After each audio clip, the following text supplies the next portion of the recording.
Securities contract regulation rules 1957 के rule number 19 and 19A के मुताबिक किसी भी लिस्टेड कंपनी में मिनिमम पब्लिक शेयर होल्डिंग 25% होनी चाहिए, फिर चाहे वो पब्लिक सेक्टर कंपनी हो या प्राइवेट सेक्टर कंपनी हो। पर क्योंकि अभी LIC का IPO पाइपलाइन में है and government does not want to divest 25% of its holding, so department of economic affairs ने एक नोटिफिकेशन पास किया है जिसमें लिखा है कि central government can exempt any public sector listed company from the requirement of minimum public share holding. So in coming years, you will see listed public sector undertakings with less than 25% of minimum public shareholding। जैसा कि हम देख ही रहे हैं कि electric vehicles की demand बढ़ती जा रही है, जिसकी वजह से पूरे इलेक्ट्रिक व्हीकल सेगमेंट में, फिर चाहे वो पावर जनरेशन हो, पावर डिस्ट्रीब्यूशन हो या फिर चार्जिंग स्टेशंस हो, बैटरीज हो और बैटरीज में यूज़ होने वाले एल्युमिनियम या कॉपर हो, सबकी डिमांड बढ़ती जा रही है। इसी को देखते हुए पिछले 2 से 2.5 साल में प्राइवेट इक्विटी फर्म्स और वेंचर कैपिटल्स ने तकरीबन 5,000 करोड़ रुपए इस सेगमेंट में इन्वेस्ट किए हैं। अब देखना यह होगा कि आगे इस सेगमेंट में कितनी और इन्वेस्टमेंट आती है, पर हाँ, आने वाले कम से कम 5 साल में मेजर डेवलपमेंट इस सेगमेंट में आपको होते हुए नजर आएंगे। So watch it closely. Reliance Retail is planning to acquire Subway's Indian franchisee business for an amount of around rupees 1,600 crores.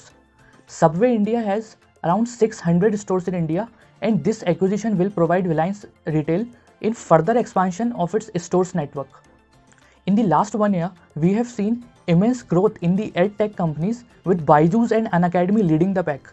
So with this, Unacademy has raised rupees 3,300 crore rupees at a valuation of around rupees 25,000 crores.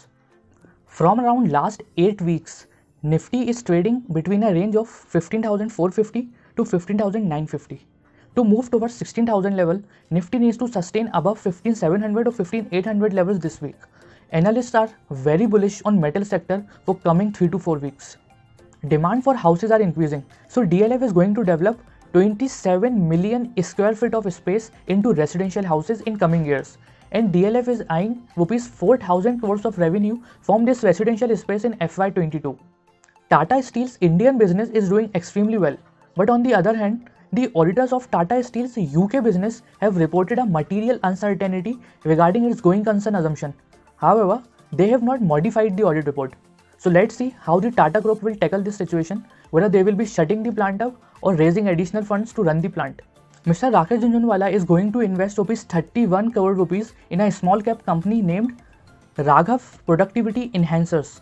They are in the business of manufacturing and selling silica ramming mass. What? Silica ramming mass or quartz powder, which is used in the process of melting steel.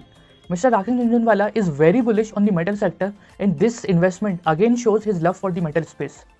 If you like the video and wishes to have more of this, then don't forget to subscribe to the channel. Thank you so much.